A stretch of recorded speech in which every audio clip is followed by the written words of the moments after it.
You know that feeling, right? You check your bank balance and it just seems lower than you expected. Again. Oh, definitely. Especially now, with everything being tap and go, click and buy, it's so easy for money to just sort of evaporate. Evaporate. That's the perfect word. And it feels like you're caught in this whirlwind of digital transactions, maybe spending more than you realize. It's a common struggle. Yeah. That ease of spending sometimes disconnects us from the actual value of the money leaving our hands, or rather our accounts. Absolutely, which is why this next thing is so fascinating. There's this budgeting method that feels like a total throwback, like seriously old school, the envelope system. Ah, yes. Physical cash, envelopes. Exactly. In 2024, it sounds almost, well, quaint, doesn't it? Like something your grandparents did. It might sound quaint, but that's actually where its surprising power lies, I think. In a world obsessed with digital, going back to something tangible like physical cash, it can create a much stronger, more mindful connection to your spending. And that's what we're really digging into today. We're looking at this great piece from SideBySide called The Envelope System, old school budgeting that still works. Right. Our mission here is to pull out the key stuff for you, how it works, why it seems to be having a moment again, how people are adapting it, for today's world. And the real impact it can have. Plus, let's be honest, where it might fall a bit short for some people. Exactly. We want you to walk away understanding if this physical approach could actually bring you more control, maybe even a bit more financial peace of mind. It fits into a broader trend, doesn't it? People seem to be looking for more deliberate ways to manage, well, everything, their time, their attention. And now their money, too. Yeah. Makes sense. So maybe it's not that surprising that people are drawn to the simplicity and the intentionality that the envelope system offers. So the big question for you listening is, are you searching for a way to manage your money that feels a bit less abstract, maybe more grounded, more real? Well, let's get into it. So at its absolute core, the envelope system is, well, it's incredibly simple. You figure out your spending categories and you put specific amounts of cash into actual physical envelopes for each one. Like one for groceries, one for eating out, that kind of thing? Exactly. Groceries, transport, entertainment, maybe even savings, whatever your categories are. Okay, simple enough. But the article mentions this isn't new, right? This goes way back. Oh, way back. Early 20th century, when cash was pretty much the only option. But it really became popular, mid-century, like the 50s through the 80s. Great for people on fixed incomes or just trying to be really frugal. And it popped up again more recently, too. Yeah, big resurgence around the 2008 financial crisis, which makes sense. And now, post-pandemic, with inflation and everything, people are looking for control again. So what keeps bringing it back? What's the magic? I think it boils down to two things, really. First, the tangibility. Actually holding the cash makes spending feel more real than just tapping a card or clicking buy. Okay, I can see that. And second, the hard limits. Once the cash in that dining out envelope is gone, it's gone. You literally can't spend more in that category until the next payday. No dipping into overdraft, no racking up credit card debt for that specific thing. Right, forced discipline, basically. Okay, so walk us through actually doing it, step by step. Okay, sure. The SideBySide article lays it out nicely. Step 1, calculate your monthly take-home pay. And that's key, the actual amount that hits your bank after taxes, insurance, all of that. Got it, your real spending power. Exactly. Then, step 2, you need to figure out your spending categories. Where does your money usually go? Rent, mortgage, groceries, petrol, utilities, fun stuff, eating out, maybe debt payments, savings. So you need to be pretty honest with yourself about your habits. Absolutely. Tracking your spending for a month before you start can be really helpful here. Then, step 3, assign budget amounts. How much do you want to spend in each category? This is based on your income and your goals. This feels like the crucial planning stage. It really is. It's where you become intentional. Step 4, label your envelopes, physical ones, groceries, entertainment, etc. Or digital ones, you mentioned that earlier. Right, or digital. We'll get more into the apps later. Yeah. But for the classic method, step 5 is get the cash and fill those envelopes with the amounts you decided on. Okay, the cash withdrawal part seems like a very deliberate moment. It is. And that physical act can be quite impactful. Then comes the golden rule. You spend only from the designated envelope for that purchase. Ah. So if the Fun Money envelope is empty, no movie ticket. Bingo. No borrowing from groceries. That's the core discipline. And finally, the article stresses this isn't set and forget. Step 6 is tracking and adjusting. Check your envelopes weekly. See what's working, what's not. Maybe you need more for fuel, less for clothes next month. Adjust. It sounds active. You have to stay engaged with it. Definitely. It keeps you mindful. And you mentioned for people who really don't want to carry cash, there are apps like Good Budget, Envelopes. Yes, exactly. Apps like Good Budget, Envelopes, YNAB, they basically create virtual envelopes.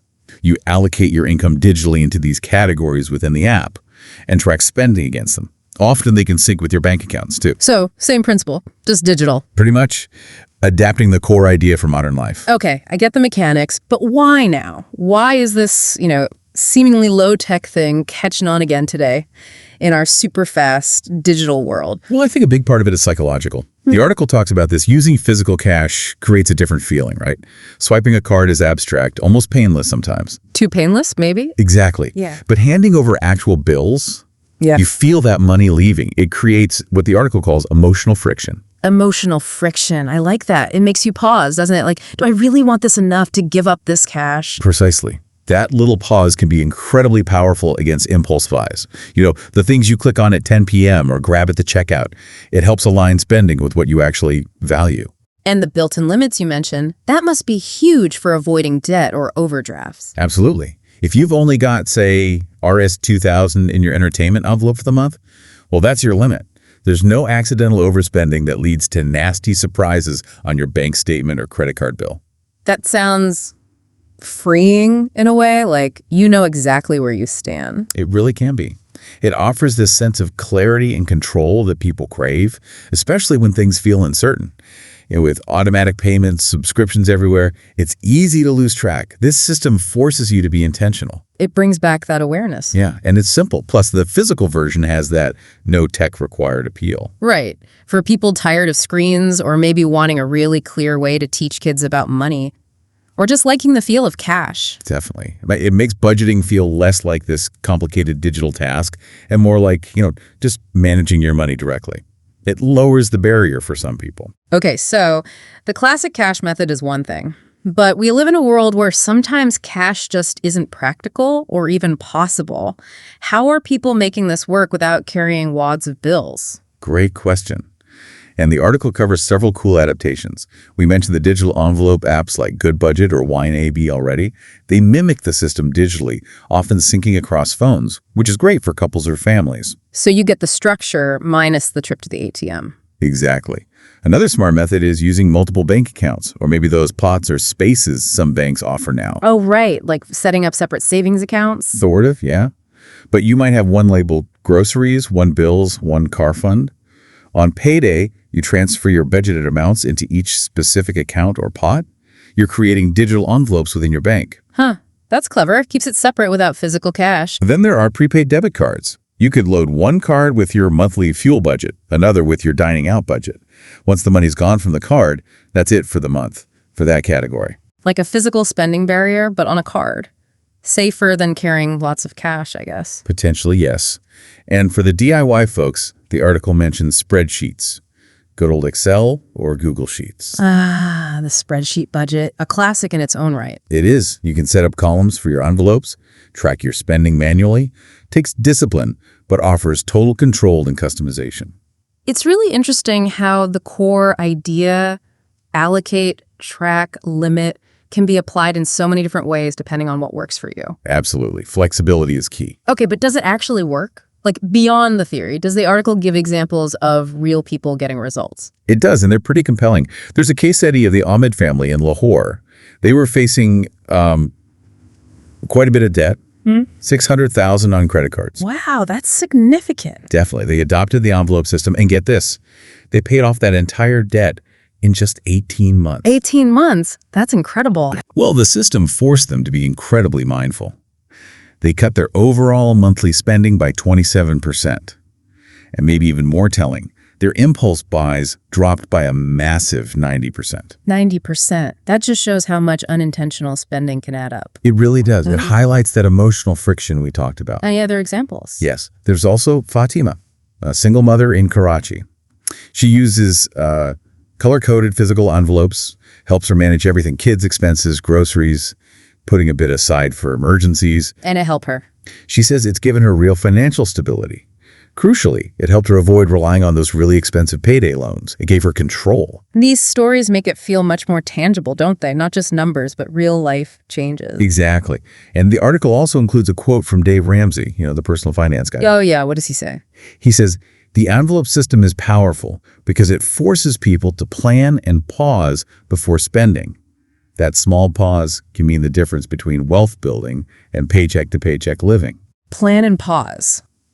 That really nails it, doesn't it? That moment of intention. It does. It gets right to the core psychological benefits. So, okay, it clearly can work wonders, but we need to be balanced.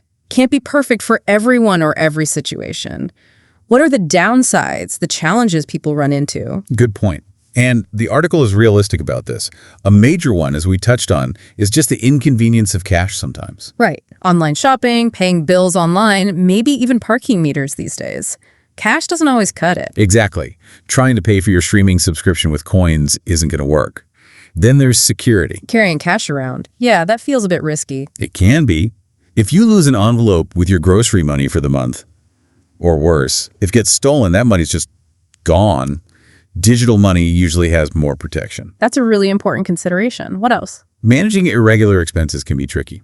Things that don't happen every month, like maybe your car insurance is due every 6 months, or you get an unexpected repair bill. Yeah, how do you budget for that with fixed monthly envelopes? Seems tough. It requires a different approach, definitely. And another point, if you're focused on building your credit score or you love earning credit card rewards, cash doesn't help with either of those. Ah, good point. No points, no cash back, no impact on your credit report when you pay with cash. Correct. So for some people, that's a significant drawback they need to weigh up. Okay, so definite hurdles. But presumably there are ways around some of these solutions. Yes. The article suggests ways to mitigate these. One popular solution is a hybrid approach. Mixing and matching. Yeah. Use physical cash envelopes for the areas where you tend to overspend, maybe groceries, dining out, entertainment. But pay your rent, utilities, online bills digitally like you normally would. That makes sense. Target the problem areas with the cash discipline. Exactly. Or you could focus the whole envelope system, whether physical or digital, mainly on your discretionary spending, the wants rather than the needs. Keep fixed expenses automated. Okay, simplifying it a bit. And what about those irregular expenses, the car repairs and insurance bills? For those, the concept of a sinking fund is key. The article mentions this. Basically, you create a separate envelope or a separate savings pot digitally. Right. And you put a small, consistent amount of money into it each month, specifically for those future irregular costs. So you estimate your annual car insurance, divide by 12, and save that much monthly in your car insurance sinking fund. Ah, so you're smoothing out those lumpy expenses over the year, planning ahead. Precisely. It stops those big bills from derailing your regular monthly budget when they finally arrive. So it seems like with a bit of adaptation and maybe combining methods, you can overcome most of the challenges. For many people, yes. It's about finding the version of the system that fits your life. All right, so if we boil all this down, what's the main takeaway here about the envelope system? I think the core message from the side-by-side piece is that this is way more than just a quirky, old-fashioned way to budget. It's really a method for cultivating mindful spending. Right, it's about awareness and control, isn't it? Exactly. Gaining significant control over where your money goes, understanding your habits, and making conscious choices. It's about intentionality. And it really highlights that sometimes the simplest approaches, even ones that seem counterintuitive in our digital age, can be incredibly effective. That connection to physical money still holds power. It really does.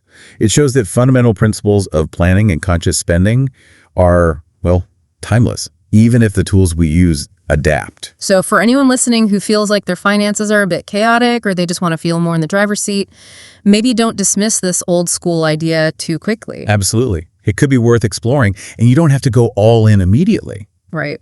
The article has a great suggestion for getting started, doesn't it? Like a low commitment trial. It does. It suggests just picking 2 or 3 categories where, you tend to overspend or where you want more control.